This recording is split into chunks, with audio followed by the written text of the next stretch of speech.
मेदिनीनगर में कांग्रेस पार्टी द्वारा चलाए जा रहे मनरेगा बचाओ संग्राम के तहत पलामू जिला कांग्रेस कमेटी के नगर भवन स्थित महात्मा गांधी की प्रतिमा के समक्ष एक दिवसीय उपवास व धरना दिया।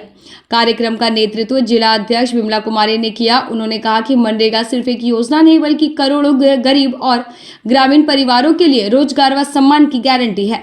भाजपा सरकार द्वारा बजट में कटौती और भुगतान में देरी गरीबों के अधिकारों पर सीधा हमला है।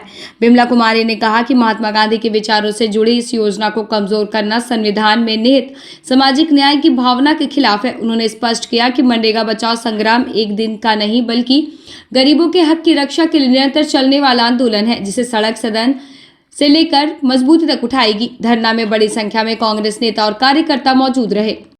सबसे पहले बड़ा दुख के साथ कहना पड़ रहा है कि देश का प्रधानमंत्री आदरणीय नरेंद्र मोदी जी हो या भारतीय जनता पार्टी जी हो, हमें समझ में नहीं आता कि राष्ट्रपिता महात्मा गांधी से उनको क्या दिक्कत है।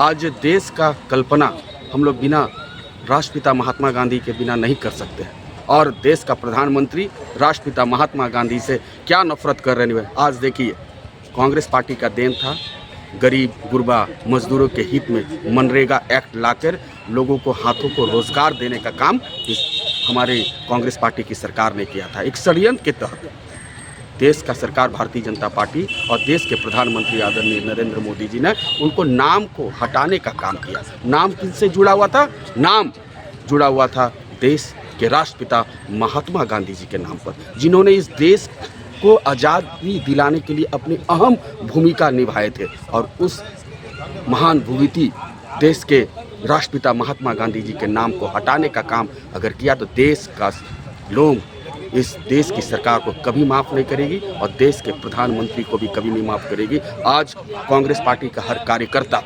सड़क से लेकर सदन तक आंदोलन कर रही है और मनरेगा को बचाने के लिए कांग्रेस पार्टी का हर कार्यकर्ता पूरे सड़क से लेकर सदन तक संघर्ष कर रही है। भारत सरकार जो अभी एक नियम बनाई है मनरेगा को बदल के, मनरेगा नाम बदल के उसका वी राम जी किया गया है, तो इसके खिलाफ केंद्रीय नेतृत्व ने एक डिसीजन लिया है कि इसका हम लोग संसद से सड़क तक विरोध करेंगे। ये जो इन्होंने बदल के जी राम जी बनाया है, एक योजना बनाया है इन्होंने।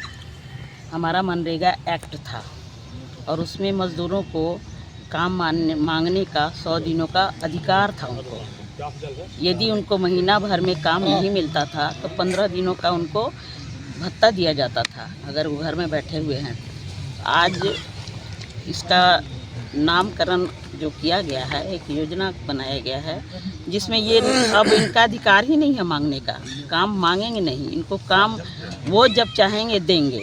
पहले था कि 90% सेंट्रल गवर्नमेंट देती थी पैसा, 10% स्टेट गवर्नमेंट देती थी, तो अब 60-40 का इन्होंने रेशियो कर दिया है, जिसमें आप पूरी तरह से ये एक ठेकेदारी प्रथा हो गया है। और अब ये काम भी ठेकेदारों के हाथ में चला जाएगा।